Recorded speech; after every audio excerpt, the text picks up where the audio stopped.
And hello, one and all, and welcome to my live review for SmackDown. We're going to take a look at everything that took place on the August 2nd edition of SmackDown Live. Overall, I thought this was a really strong edition of SmackDown, a nice rebound edition for the Blue brand in comparison to Raw this week. If I had to give the edge to one show, I would definitely give the edge to SmackDown this week. There were several matches that I enjoyed. I enjoyed the IC title match to determine the number one contender. I really liked the opening promo. The match between Wyatt and Ziggler. Cena Styles promo, Lesnar showing up. There was a lot to talk about and a lot to cover in this 2-hour show of SmackDown. That's the one nice thing about SmackDown being 2 hours in comparison to Raw, which is 3, which had a tendency to drag a little bit on Monday. I didn't really get the case that we saw much of that with SmackDown. It was really segment, match, everything, had its purpose, had its build. We were building towards SummerSlam, and there were several matches that were announced for the SummerSlam card, which is shaping up very nicely. It's going to be a very strong card. As I've been saying, this SummerSlam card has potential to be pay-per-view of the year, and I'm going to keep saying it until we get to SummerSlam, because we are only 19 days away from SummerSlam, and I am so excited. I am already 10 times more excited for SummerSlam than I was for WrestleMania. So, guys, I want to say thank you to all who tuned in to watch this live review. And without further ado, I'm going to give you my full thoughts and opinions on SmackDown Live.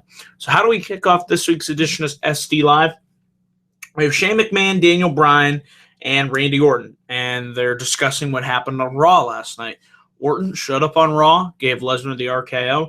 Wasn't supposed to be there, and he had to be, removed from the ring. He escaped into the crowd, and they pretty much said that you can expect tonight that Brock Lesnar will be in, hunting mode. He will retaliate against you. Therefore, we're going to have beefed up extra security, and this is to make sure that Brock does not get into the building. And then it was also announced by Bryan, The Miz showed up, that there will be a triple threat match to determine the number one contender for the Miz's IC title at SummerSlam. It'll be Baron Corbin, Kalisto, and Apollo Crews, who Bryan called Apollo Creed, but that's okay. So nice little way to kick off SmackDown. Then we had the opening intro and the pyro. Then we had Dean Ambrose make his way to the ring. And he pretty much called out Dolph Ziggler. This was a really good promo. I really like the way that they kickstarted SmackDown. Good mic work from both Ambrose and Ziggler. Ambrose kind of trying to motivate, call out Ziggler, pretty much saying, yeah, you're the show-off, but what do you really have to show for it? Where you came up short, I took people's criticisms, Dean saying he took the criticisms that people made of him, and he was able to prove those people wrong. He became WWE champion, and as a result, he's the man of SmackDown, whereas Ziggler, what does he really have to show for it? So, and then Ziggler, you could just tell he was getting more and more upset. Every shot that Ambrose took at him, in kind of a heelish way. But Ziggler was really motivated. He says he will burn the house down in Brooklyn because he is that damn good. And Ambrose pretty much said, you're not going to do any of that. So kind of cutting Ziggler off right there. And he says the problem is Ziggler is not as good as he thinks he is. And then by the end of this, Bray Wyatt would appear, and he would just lay out Dolph Ziggler. He would plan him with a sister Abigail. And he said, do you believe that Dolph Ziggler deserves to be the number one contender? Bray says that if Dolph should face him tonight, and if Bray Wyatt wins, he should become the number one contender for the WWE Championship. So I really like how this established our main event for later on in the evening. Bray Wyatt versus Dolph Ziggler. Like I said, good back and forth promo. Really good promo work between Ambrose and Ziggler. Definitely got me looking more forward to their eventual showdown at SummerSlam. So, like I said, really enjoyed the way that SmackDown Live kicked off this week. So yeah, good stuff all around. Shane eventually grants Ziggler the opportunity. He says, if you want to face Bray Wyatt, you've got him tonight in the main event. So Ziggler wants it. That's exactly what he is going to get. And then after this, we kicked off our in-ring portion for SmackDown. We kicked it off with the triple threat to determine the number one contender to the WWE Intercontinental Championship. This was nice stuff right here. A good, well-paced match. Everybody, got to hit their stuff, their spots and what have you. I was really surprised. I thought for sure, this was a toss-up. I really felt it could have went either Kalisto, Corbin, or Cruz. I was thinking possibly it would be Corbin, but then you would have the heel versus heel matchup, the Miz versus Corbin. I didn't know if they'd go with that. Instead, they went with Apollo Crews here. Cruz was able to pick up the victory after he won with the standing moonsault, and he got the victory. Actually, he rolled Kalisto up.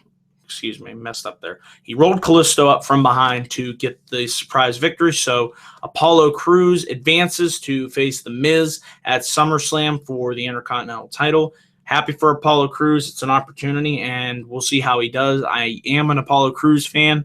I definitely think he needs to work on his mic skills, but when you're in a feud with The Miz, at least you know that The Miz, who's a very good talker on the mic, will hold up his end of the bargain for that part of the feud. So looking forward to seeing what type of match they end up having at SummerSlam. Think it'll be a good showing. After the match, Corbin would eventually begin to attack Kalisto, and Cruz would run in to make the save. But Corbin would hit Cruz with he would lay him out, and then The Miz came in and hit the skull-crushing finale on Cruz, and then Corbin got back up on his feet and planted Miz with the End of Days. So I really liked how they had Baron Corbin standing tall. I really am a big fan of Baron Corbin. I definitely see potential in him as a future top heel. He's not there yet, but I definitely think that he can get there. So I like the way that they were able to bring the focus back to him while also spotlighting Apollo Crews. I really thought like this match and the post-match beatdown was effective in that manner. So, like I said, good stuff all around. We were supposed to get a scheduled match between Becky Lynch and Eva Marie, but apparently Eva Marie injured her leg. I'm not sure if this was a work or if this actually happened or what. I mean, I thought it was actual real injury, but then the way that Carmella was playing it up in the interview after this made me wonder, well, maybe she isn't actually injured. So don't know what happened there. It was supposed to be Eva Marie versus Becky Lynch, but of course we didn't get that match. And then we had a little scuffle between Natalya and Carmella in the back. So that would eventually lead to the match of Carmella versus Natalya being announced for later on in the show. For the women tonight, I thought it was kind of a mixed bag, with what happened with Eva Marie here. And then later on with Natalya attacking Carmella from behind. That match didn't happen. So I saw some people were saying, the women really didn't get a fair shake tonight. They didn't get any in-ring time, and I agree with that. But I felt like they did establish something with Carmella being attacked by Natalya. We'll have to see where that feud goes. But I definitely think next week we'll see the women bounce back, probably. So we'll have to see where that goes. And then we had, finally, I knew you were ready and willing and Gable for this, the American Alpha. Yes, one of the hottest teams in all of WWE. One of the best teams, if not the best. They made their SmackDown Live debuts in competition against the Vaudevillains. Gable and Jordan, they looked really good here. They got a great reaction from the crowd. It was nice to see them finally make their main roster debut. One of my favorite teams in NXT. These guys just gel. They work so well with one another. Gable with his quickness, his speed, his prowess, and then Jordan with the power, and he's also fast himself. And these two just work so well together. It's like bread and butter. They're definitely, as I said, going to become a cornerstone for the SmackDown Tag Team division. I look forward to seeing where they go. But this was a good debut for them. They look strong in victory over the Vaudevillains. So not much more you can say, but they hit the grand amplitude to pick up their victory. Like I said, nice little match and good debut for Jordan and Gable, because we're already willing and Gable for them to dominate the SmackDown Tag Team division. And then we had AJ Styles. AJ Styles got in the ring. He confronted John Cena. He pretty much called out Cena. He called out the fans, the little kids, the parents that buy into this stuff, the being Cena fans, and he got in Cena's face and said, "Cena, you suck." He pretty much told it straight up to John Cena, and then Cena went on this rant, this tangent, saying that He does it for the kids, for the fans, for the parents, for everyone that supports and believes in him. And he says he's never going to leave WWE, despite what everybody is saying, that it's in his blood pretty much, and that he will never, ever leave. Very impassioned, very, very good promo from Cena. I have to say, when he is on his A game, he can cut one hell of a promo. Styles himself also cut, I thought, was a good promo. Really enjoyed the intense confrontation-like feel from this promo. I've enjoyed the build for their previous match at Money in the Bank, and I'm most certainly looking forward to the build for this match, because Styles announced that he wants to face Cena again at SummerSlam to prove that he can beat Cena without the help of the club. And he says that one way or the other, John, you're going to have to come out on SmackDown and say that if Styles beats Cena, that he'll have to come out to say that AJ Styles is better than him. And if he doesn't, Cena is a liar. And if he does, you are a loser. So either way, AJ Styles wins. So I like the way that they ended that segment, but really strong segment. We got the match announced for SummerSlam as expected to be, but I am most certainly looking forward to Styles and Cena too. If Money in the Bank was any indication, I think they're going to take this match to a whole other level. It should be really, really good. So good segment between Cena and Styles. We then had our fourth match, which was Randy Orton versus Fandango, but you really didn't care about that. I mean, yeah, you probably wanted to see Orton hit the RKO. You wanted to know if Brock freaking Lesnar was going to show up to SmackDown, and he did. The Beast incarnate made his presence felt. They had security all around the ring. So I'm just waiting. I'm waiting for the Beast to show up, and he did show up. He got his retribution over Orton. He hit the F5 on Orton. They had all the security. They were like, Brock, please move out. Please move out.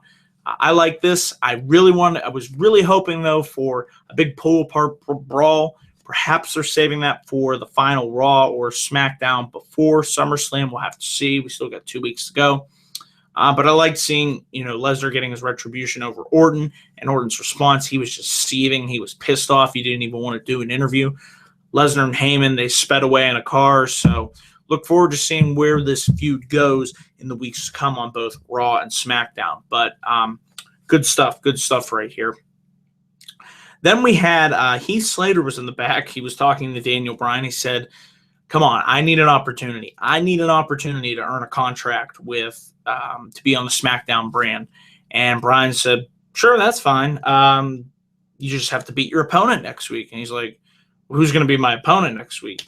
And then before you know it, Rhino gores Heath Slater and takes him out, and it's going to be Rhino versus Heath Slater. If Heath can somehow pull off the win, he gets a SmackDown Live contract. And then Bryan said, can I get a medic in my office? That was kind of funny. You could really tell that Daniel Bryan was having a blast doing this. He's loving the GM role. I'm so happy for him that he could finally come back, reconnect with wrestling after having to retire. But this was good stuff. Like I said, it was okay. I wouldn't say it was great, but we'll see if Heath Slater can get a contract. So we'll have to see what happens next week on SmackDown Live. And then we had what was our main event. It was Dolph Ziggler versus Bray Wyatt. Pretty good main event match here. There was one concern, I have to say. I was worried that, towards the end of the match, or towards the beginning of the match before the first commercial break, I was worried that Bray Wyatt might have tweaked his ankle because it looked like he rolled on it funny. I was like, please no. Please don't tell me that Bray Wyatt got injured again. Not after he just came back from an injury that put him out of action for a couple of months. So it seems to be that he was okay. Him and Dolph went out there, and they had a pretty good match. I've seen them have a couple matches before this, and it was just as good as those previous matches. Towards the end, Wyatt tried to untie the turnbuckle. He kind of stood there and wanted Ziggler to throw him face first in it. Eventually, though, the finish came when Ziggler did throw Wyatt into the turnbuckle, and he hit the zigzag for the win, and just like that, Ziggler still keeps his spot. There was a super kick for the victory, keeps his spot in his match at SummerSlam. The interesting thing was after the match, Eric Rowan would come down, beat down Ziggler. Ambrose tries to go to make the save. He was at the commentary table, and he is beaten down by Rowan and Bray Wyatt. So the Wyatts are left standing tall. Still makes me wonder, is this going to turn into a triple threat match? I would love to see a triple threat match involving Wyatt, Ambrose, and Ziggler. That would be great. Wyatt could potentially get involved in that. I think it would be great for him. Put spotlight on him in a championship title match that I only think he's had one championship opportunity, and that was at Money in the Bank 2014. I want to say that's the only championship opportunity Bray Wyatt's ever had. If I'm wrong, guys, let me know down in the comment section below.